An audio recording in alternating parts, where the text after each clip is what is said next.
Hey friends, welcome back to another episode of Strip Club Talk with Jade and Danny. That beautiful girl right there, that's Jade. How are you, dear? I'm doing well. How are you, Danny? I am good, and I am Danny, and we've got this little podcast we just started. We're on episode 2. We'll have this on YouTube hopefully every Friday about 3 p.m. Eastern. So if you haven't already done so, subscribe to Jade, subscribe to me. We'll put all that information in here, hit that bell notification, all that stuff. You know what to do.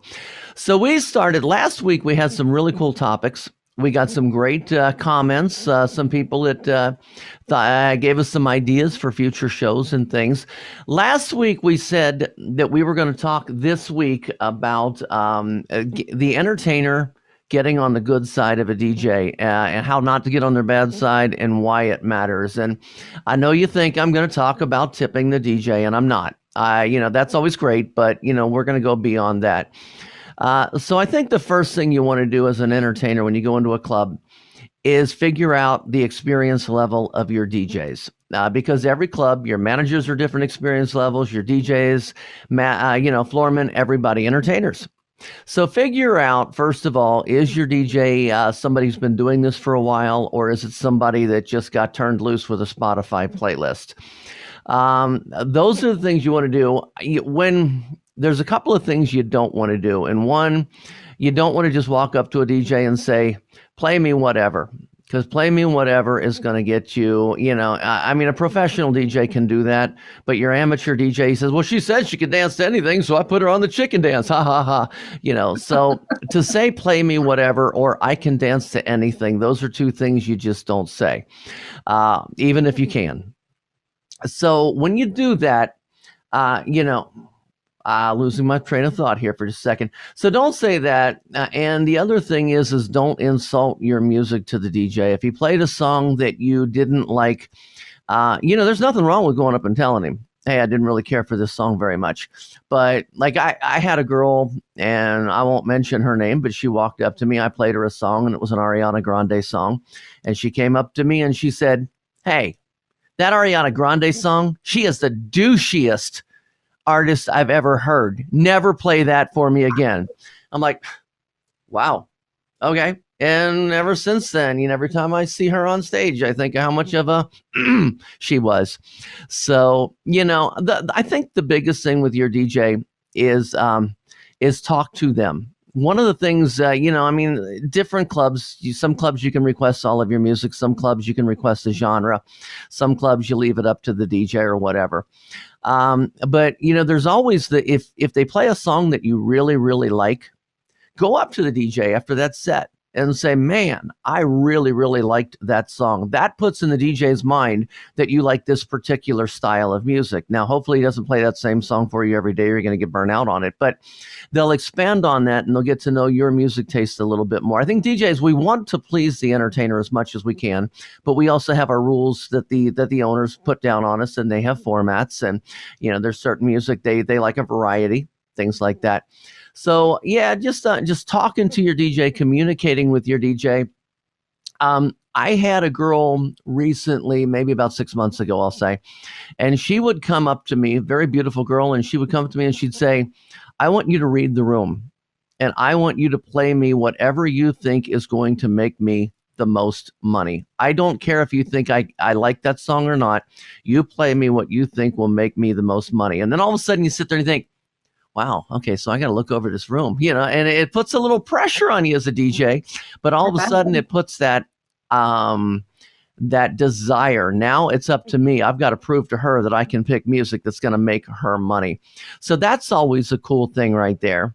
Another story, I had a girl many years ago, back in like 03, 04, that I worked with at Diamonds Cabaret, and she was a skit girl. She was always one of those girls. She worked day shift, and she would come out as a cheerleader, a maid, anything like that. And she would say, I go on stage so people can see me. I make my money doing private dances. So I need you to help me sell myself on stage. And what I'm going to do for you is I am going to give you 50% of my stage tips. That's going to be your tip out for the night. And so all of a sudden, man, you talk about the DJs and all of us, man, as soon as she got up there on stage, we're like, we pumped her up. We ran the lights. We did this because we knew we were getting a percentage. Now, 50% is a hell of a lot of money. Back then, stage tipping wasn't as good as it is now, at least in our club. So 50% is a lot. But when you put that little challenge on them, instead of me paying you what I normally pay you, I'm going to give you a certain percentage of what I make on stage. Man, you talk about a DJ that'll really, really bust his ass. There's a little thought for you. Wow. So those are some of the thoughts that I always have. I'm kind of looking over my notes right here to see if I covered everything. Yeah, I think I did. The biggest thing is realize if you can trust your DJ, if he's good enough that you can trust him to turn him loose. Do you have any questions on that subject? Danny, you really have my mind is blown. I love everything that you said about, me personally, I've never had like a really close relationship with the DJs because I'm one of those girls who have always just like, I can dance to anything. But when I've gone to like Vegas and Miami and other places, I always did know that it is better being safe and saying like, hey, I can dance. I would prefer, hip hop or house, but I can dance to whatever you throw at me. But I always made sure I gave them at least a genre just in case, so that I could at least maybe get the chance of having something I liked. That's good. And I do like that you mentioned the worst thing you could do was kind of like come up and roast the DJ after there's a song that you didn't like on stage. Because I do have a story about myself. Okay. One time at Diamonds, a DJ played me Boots with the Fur, and I don't know why, but I just don't like that song. And it was on stage, and the song came on, and afterwards I go, yeah, if we could never play that for me again. Yeah. And I didn't realize how that could come across. So that kind of goes into one of the questions that, you kind of covered it. About the entertainer that comes up and, says something like that to you and kind of offends you. How do you handle when a girl is being rude or kind of demanding in a sense, like, play me this? Does it stay with you, or have you learned over the years how to let that go? I wish I could say I learned over the years of how to let that go. I wish I could learn how to let it go. One thing about me and a lot of DJs, and it's mostly the very passionate DJs, the ones that really get into their job and take their job very serious, it's hard to let that go. It's hard to let anything go. Even a customer that comes up and just gets really rude with you, or, I always say this with managers and things, if there's something I'm doing you don't like, the last thing come up and say, I didn't really care for that song you played. But when you come up and you scream, a customer screams at you or your manager screams at you, I can't let that go. And you just ruined my night. So I would love to say I could let it go. I don't. I just think that the biggest thing is, put it in a positive way. There's nothing wrong with coming up and saying, if they play it one time, it might just be a customer request or something and you let it go. But if they continue to play it, then maybe they think you like it. Maybe somebody told them you like it. So, to go up to them and say, hey, I'd like to really ask a big favor of you. That one song, I don't know if you play it because you think I like it or not, but it's really, really hard for me to dance to. And if there's any chance you could, not play that for me again, I'd really appreciate it. Those are, I think, the right way to do it. And I think it's the same with any job anywhere. Like if somebody was to critique you, I go up to a stripper and say, hey, the way you shake your ass down there, man, it looks like Jello flopping around. And, that's Right. not the right way to do that. Yeah. It's you go up and you say, that outfit might not be the most flattering for you, rather than say that looks like shit on you. Because I think, there's this one thing about being honest, but there's another thing about, it's about respect, somebody I think, in a lousy mood. Has anybody ever said that to you, where they come up and they say that outfit looks like shit on you? Or what's the best way for somebody to come up to you and I'm mostly talking about an employee, but even a customer? Right. Honestly, luckily I don't think I've ever experienced, even in the times when I've maybe not looked my best, having someone say something like that to me. I don't even know if a house mom has ever even pointed out that maybe it's not the most flattering on my skin tone. But I would say even if that did happen, if maybe we get off of this video and I'm like, oh yeah, there was that one time, I'm sure it was in a respectful way or a polite way, because if not, that would have stayed with me too, because I'm the same way. I can try and shake whatever it is people have said to me over the years, and I still every now and then have that pop back up in my memory bank. Mm-hmm. You know, and it really stays with you. I think, you know, people, like you said, in any job you ever have, I think it's a respect thing, and it's important to really think about how someone might feel when you're delivering that message. Mm-hmm. Definitely. Okay. Now I get to pick your brain a little bit. From a DJ looking over the room, there's times that even though you don't hear people, you see people and you read body language. And I want to talk to you about when you're on the floor, but not necessarily on stage, but you're on the floor and you're back in a corner and you're talking with another entertainer. You're always being seen, whether you're on stage or not. I mean, there's customers that are always looking around the room. They're looking for who their next entertainer might be that they want to get a dance from or want to, you know, start a conversation with. Sometimes body language, you could be in a conversation with somebody and you don't think anybody's watching, but it's not a good conversation. You can see by the facial expressions that you're talking about something uncomfortable. Are you aware of that as an entertainer? And do you ever really make a conscious effort to always keep that smile and never, and I guess smile while complaining? Oh yeah, always. And I know that there have been times where I, you know, lost sight of that, I guess.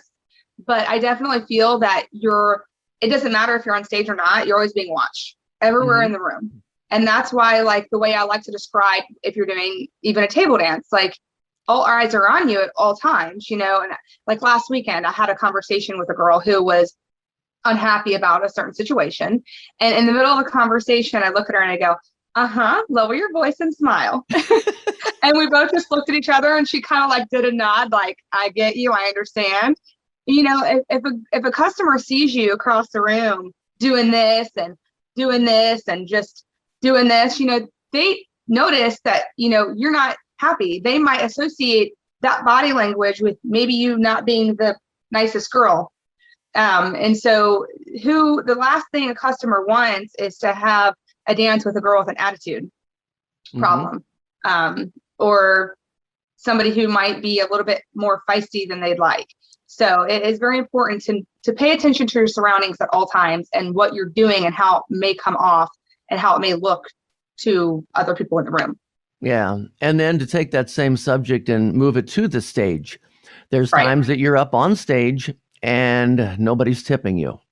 There are two ways of doing it. Keep performing like a pro, or the other side of it is just stand there and throw a little temper tantrum or lay on your back and do the Clydesdale stomp. And if you don't know what the Clydesdale stomp is when you lay on your back and you start taking your shoes or your heels.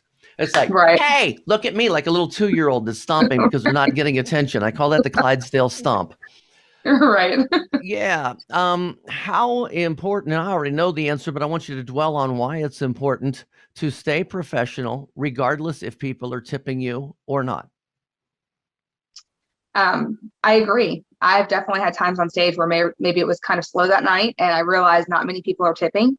And there are definitely multiple ways I've chosen to handle it, because I do see the whole attitude on stage and no one's tipping. So I'm just going to do this and just look around the room. So, and I've taken that in over the years, and I've realized you can make the best of it, or you can stomp your feet like a toddler. So what I typically choose to do, because I believe it is important to stay professional. I mean, you're there to entertain. So if you're on stage and you're not getting tipped, there's only a couple of reasons why they're not tipping. They're uncomfortable tipping, or you're not performing and they're not excited about your stage set, or just you're kind of slow and there's not a lot of people in the room, but that's beside the point.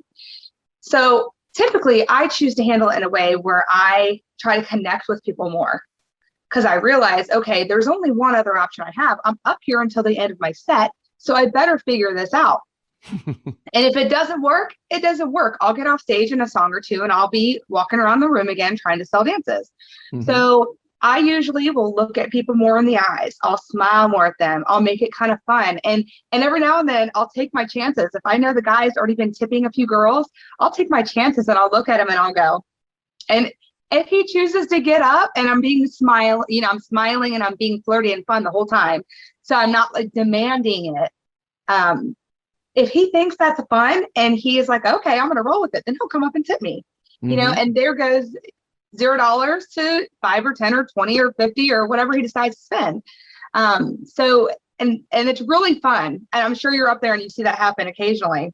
That's when it really becomes a good time on stage, because you're interacting with the customers and you're in a subtle way demanding that they're involved in your stage set, and it just makes it fun all the way around, and you're remaining professional.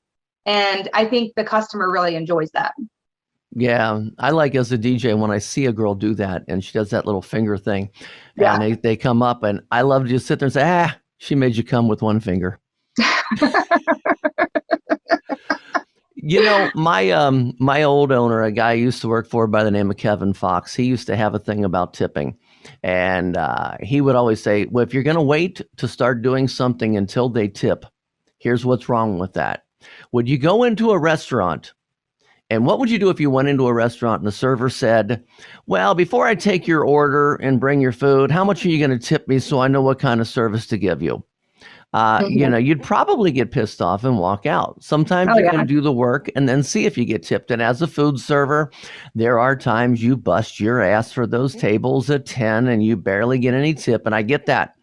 But, it's something that you always need to do. Don't really think about that and just stay as professional as you can up there.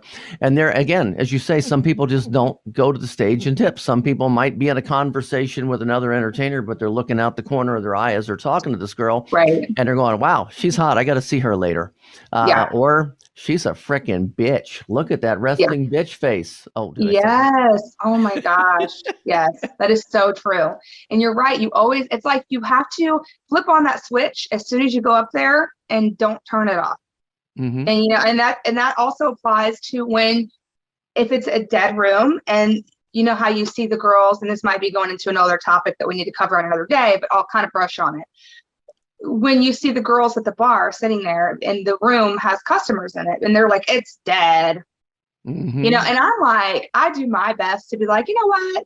Because if you think, and people ask, like, do you have a goal for the night and that sort of thing? And I'm like, no, if I focus on those things, if I focus on the dead room, I'm not thinking about the most important thing in mind. If you continue to perform and entertain and have that switch flipped on, the money and the happiness will come to you, and you won't even have a chance to sit there and be grumpy. So I guess that's just my thoughts. I know some other people may not understand that, but I think that's so important. Yeah, something I just thought of as you were talking, when you were talking about, getting people involved. If you look out in the room, and this just came to me, and you've got a group of 7 or 8. If you got a group of 7 or 8, they're probably celebrating something. So if you can find out a birthday person, which one's the birthday guy? Get him up here. And then you get the whole party and the whole crowd into it. So always find out who is the center of attention in the party. If it's a group of girls, one of them's probably a birthday girl or a bachelorette, things like that. So just all those things to pay attention to. Yeah. Wow. We covered a lot here today. And we're going to do this every single week. And next week, our topic, let's see. That's right. Next week, we're going to talk about new entertainers. We're going to talk about when people say, what if I don't know how to do pole work? I want to be an entertainer, but I don't know how to do pole work. I'm nervous. I'm scared. We're going to go over a lot of things to get over that. And if all the pole work's necessary, or I don't have boobs, do I need a boob job? All those kind of things. We're going to do a lot more next week on the new strippers, new entertainers, whichever way you want to call yourself. And we'll do that next week. Jade, I love doing this. Me too. I've really enjoyed this, Danny. Yeah, we'll do it again next week. Again, subscribe to Jade, subscribe to me, follow us, hit the bell, all that stuff. And we've got on both of our YouTube channels, we've got some playlists for the Strip Club Talk. So catch all the episodes. Till next week. See ya. See you next week.